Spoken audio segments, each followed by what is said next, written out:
One of the first magnetic recorders was built in 1898 by a Dane, Valdemar Poulsen of Copenhagen.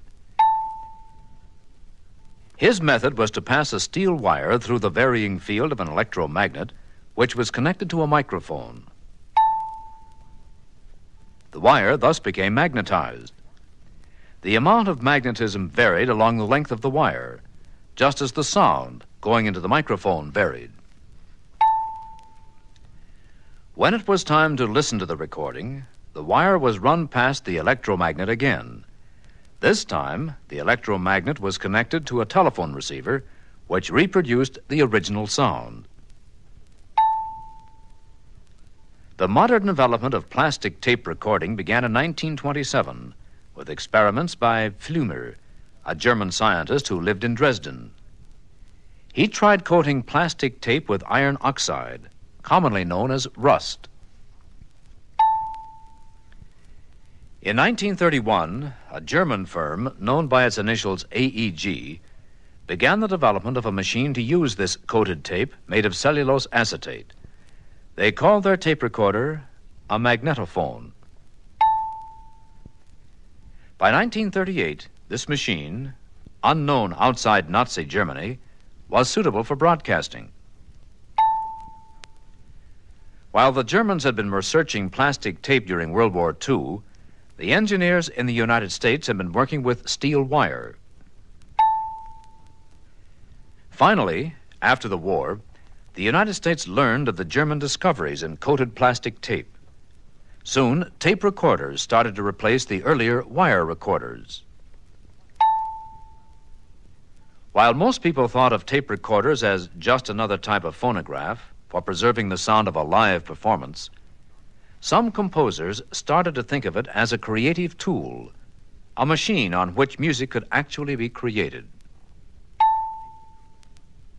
They discovered that if a bit of piano music were recorded at a certain speed,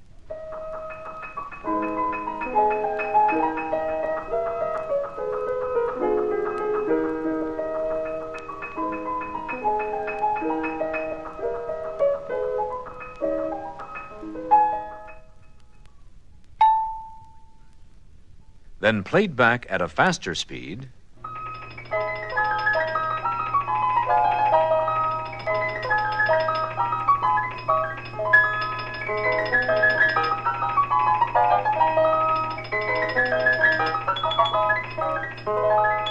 the music would sound very different. They discovered that if the tape were played backwards on the machine, this would really produce something quite different.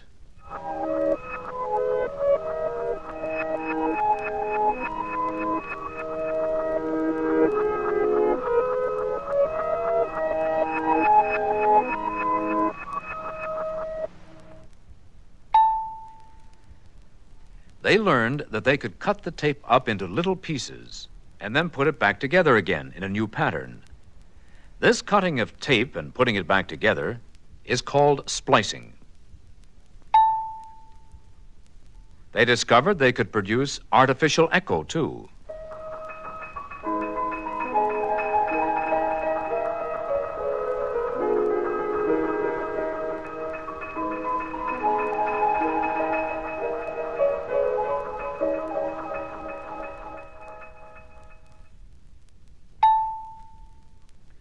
The first tape compositions were publicly performed in France in 1950. A year later, an electronic music laboratory was established in the broadcasting studio of Radio Cologne in Germany. By 1952, the first tape music was heard in the United States. It was performed at the Macmillan Theater on the Columbia University campus in New York. Vladimir Ussachevsky was the composer. He'd been born in Manchuria of Russian parents, but had lived in the United States since 1930. He was on the faculty of Columbia University and created his compositions on an Ampex tape recorder given the university for the purpose of recording student concerts. The chairman of Columbia's composition faculty, Otto Luening, was fascinated by the sounds of this new music. He invited Ussachevsky to present his experiments at the 1952 Bennington Composers Conference.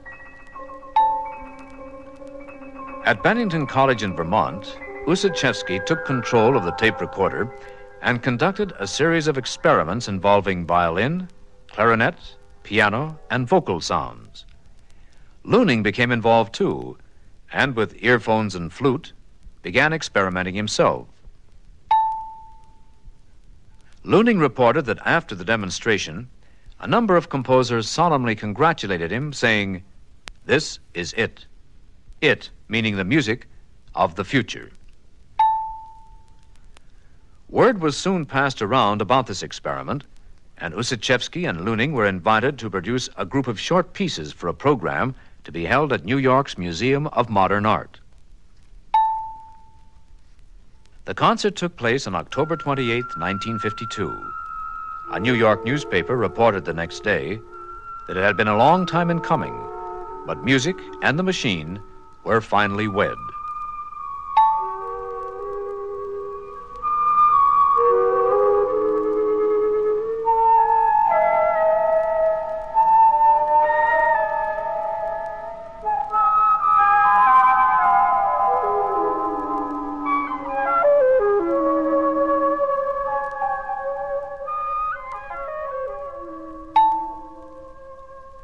A year later, the young German composer, Karlheinz Stockhausen, created a piece of music entirely by electronic means. Instead of starting with the sound of a piano or flute or voice, he used a sound created electrically. He used what electronic engineers call an oscillator or tone generator. This device creates a pattern of regular electronic vibrations or oscillations, which, when fed into a loudspeaker system, produce musical pitch. As seen on the screen of this oscilloscope, a device for changing electrical impulses into visible patterns, the sine wave created by the oscillator has no overtones, as does every musical tone that exists naturally. For that reason, the sine wave tone sounds very harsh and piercing to our ears.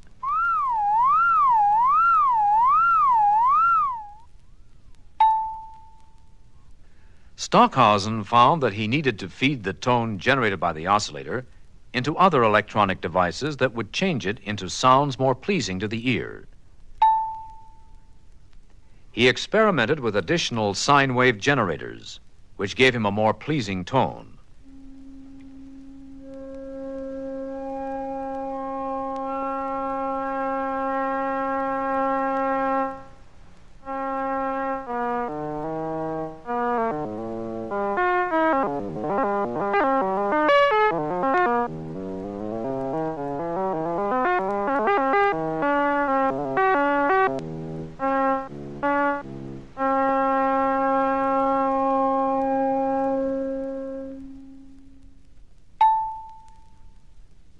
When his work was finished, Stockhausen called his composition Study Number 1.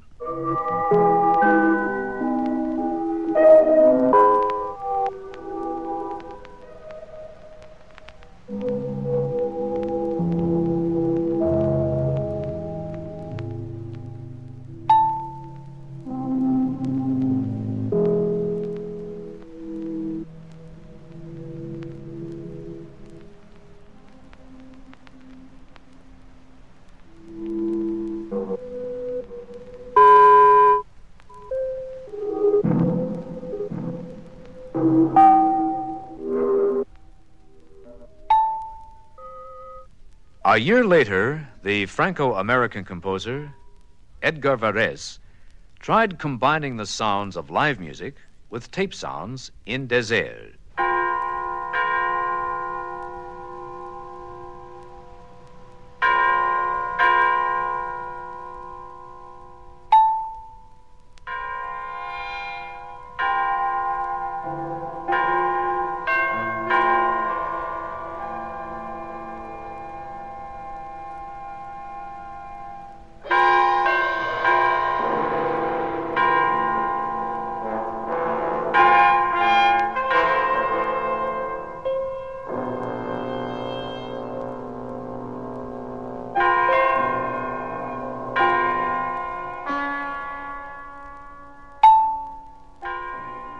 In 1955, the engineers at RCA completed what they call the Olsen-Bellar sound synthesizer. It was followed by an improved model known as the Mark II synthesizer.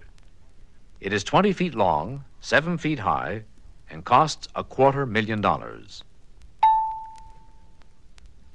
This synthesizer contains various sound-creating devices, tuning fork oscillators, frequency multipliers, and sine wave generators.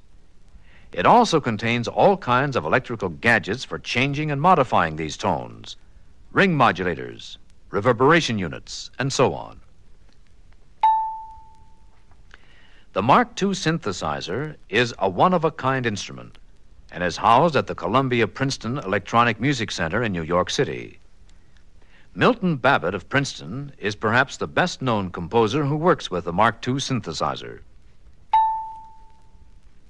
On the face of the synthesizer are two keyboards that program the individual tones, creating its sound frequency, its volume, its timbre or quality, and the envelope of the tone, that is, the speed of the attack and delay of the tone. As Babbitt adjusts each one of these elements of tone, the synthesizer immediately produces a sound. If the result is what he wants, he pushes a button, and the tone is fixed onto the permanent paper tape. If the sound is not quite what he wants, he can readjust his settings to alter it. The synthesizer thus eliminates the need to have a room full of separate components or devices: tone generators, ring modulators, reverberation units, mixers, filters, tape recorders, amplifiers, and loudspeakers. A number of each of these devices is a part of the synthesizer. The synthesizer can work with live sounds in various ways and can program wholly original scales. As one listens to Milton Babbitt's ensembles for synthesizer, it is apparent that the ear of the average musician cannot detect the difference in sound in works composed on the synthesizer from the sound of those composed by the use of separate components. The principal difference is in the method the composer wishes to use to create his piece.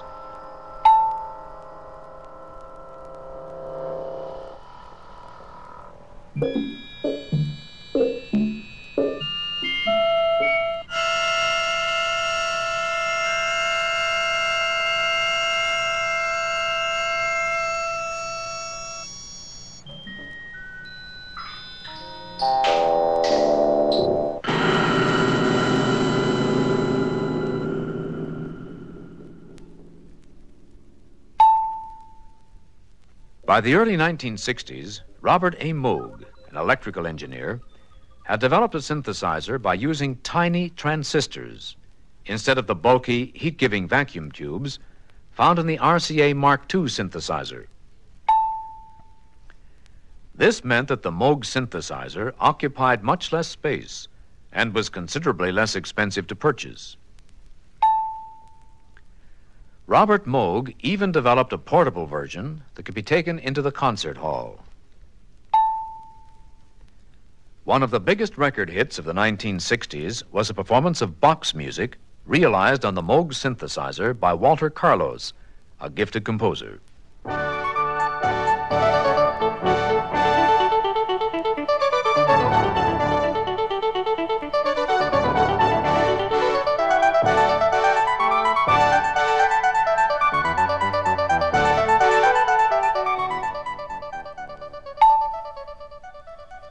While Robert Moog was developing his synthesizer on the East Coast, a young sound engineer on the West Coast, Donald Buchla, was creating a synthesizer of his own design.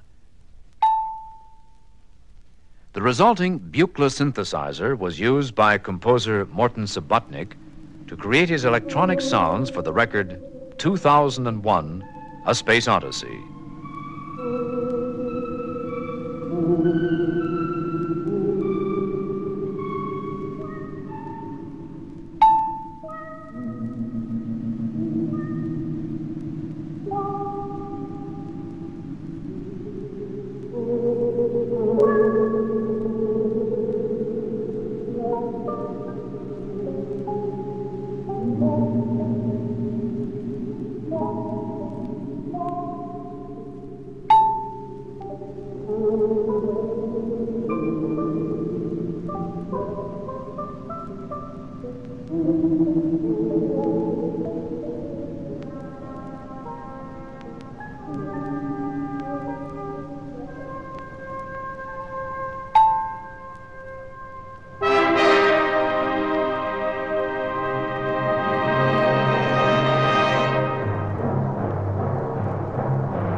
As early as 1956, experimental work had begun at the University of Illinois using digital computers as compositional tools. In addition to the Burroughs 6500 computer, seen here, the Illinois studio has used both an ELIAC and an IBM computer.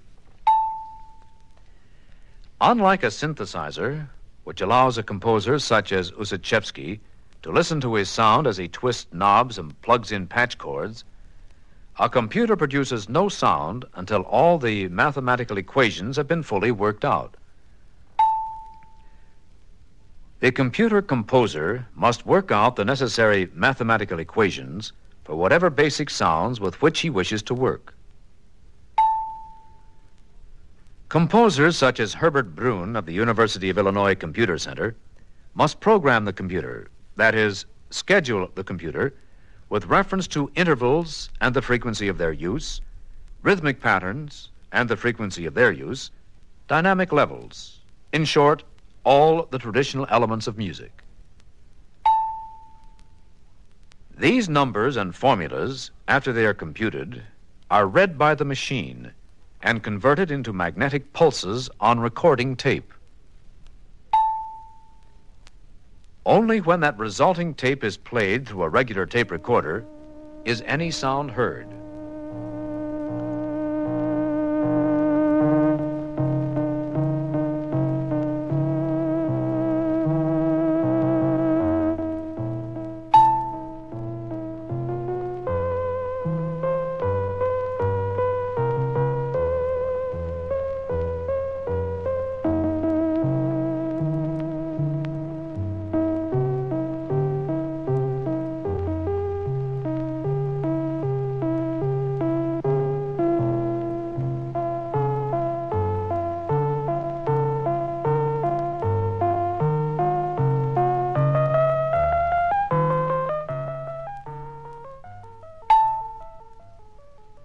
Where does electronic music go from here?